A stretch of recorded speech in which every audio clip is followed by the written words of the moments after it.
The MDI Dragonflight Season 1 has begun with the new seasonal affix Thundering. My name is Naguura, and I will be going over the highlights of Group A's winning team's strategy in Azure Vault. But before we go into Echo's dungeon run, let's take a look at their group comp.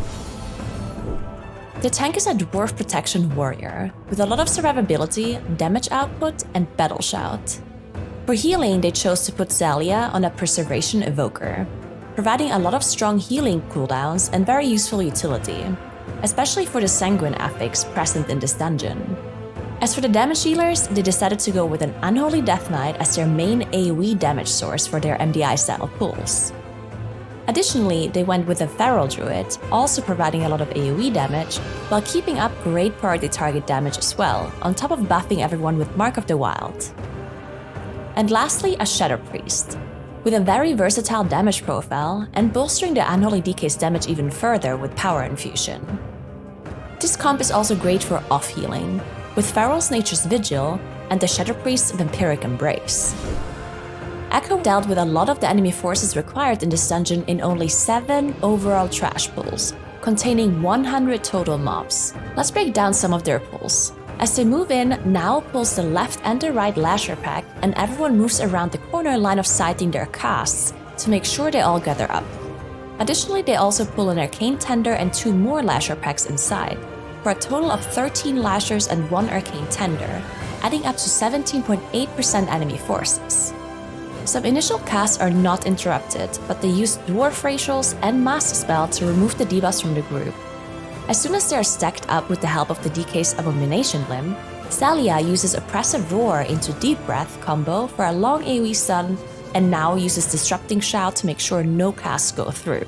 The Arcane Tender almost doubles the HP of the Lashes in this pull, but because everyone uses their priority target damage on the Tender, it dies just as all the Lashes die too. On top of just being very efficient, they also don't have to worry about Sanguine this way. Before they jump down to the first boss's platform, Now attacks the last remaining Lasher and Tender packs upstairs, snaps them down, and also gathers up 2 out of the 3 required mobs to spawn the boss. In the meantime, Zalia uses Evoker's mobility to tech the far side pack.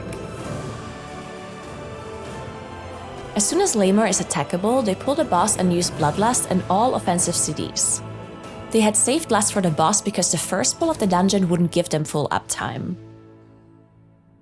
Once Lamer is low HP, they drag him towards the exit and get ready to move on. While the rest of the group tags Whelplings and lets them cast Shriek to summon the Fury pack, Zalia moves forward to engage 2 extra elementals to add to the pool. They use a variety of disrupts to stop the Furies from casting Piercing Shards. First some single target stuns from Now with Shield Charge and Stormbolt, then they follow it up with AoE disrupts like Inkabor, Blinding Sleet, Deep Breath, Intimidating Shout, and Psychic Scream. At the end of the pull, they switch to knocks like Typhoon, Wing Buffet, and DK Grips to make sure the mobs don't heal from Sanguine pulls. Now they move on to the middle ring area, pulling the left pack with a patrol.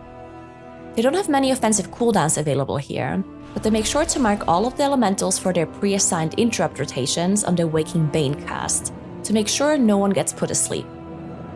While Miras is responsible to interrupt the icy bindings from the Keeper.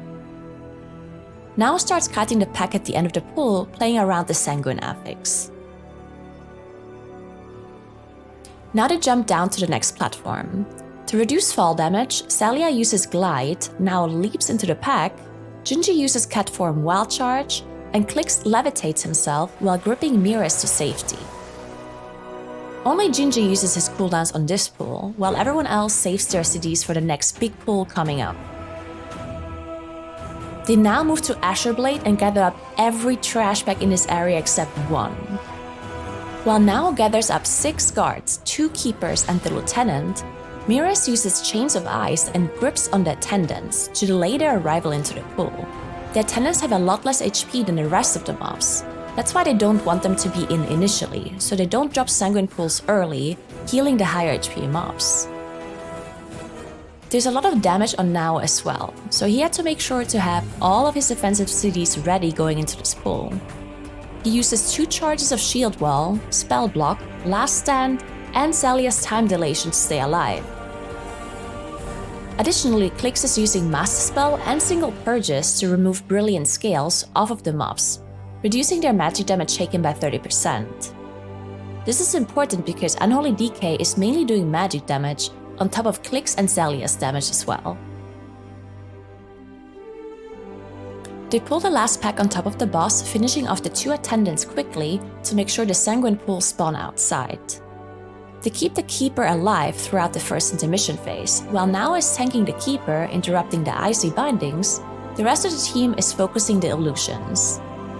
Gingy and Miris are on opposite sides, making sure they maximize their dot and bleed damage, while Clix is damaging all of them. To make sure they can skip the second intermission, Now pulls the boss to the side to increase the boss's travel time to the middle of the room.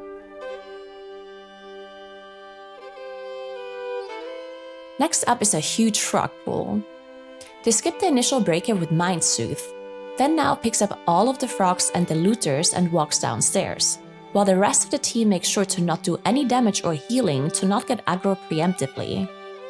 Once downstairs, Now grabs the rest of the mobs for a total of 2 breakers, 10 frogs, and 14 looters.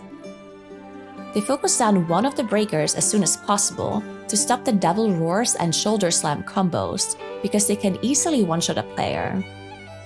Additionally, they will position themselves in the tank's path to make sure the frogs jump forward instead of jumping backwards into a possible Sanguine Pool.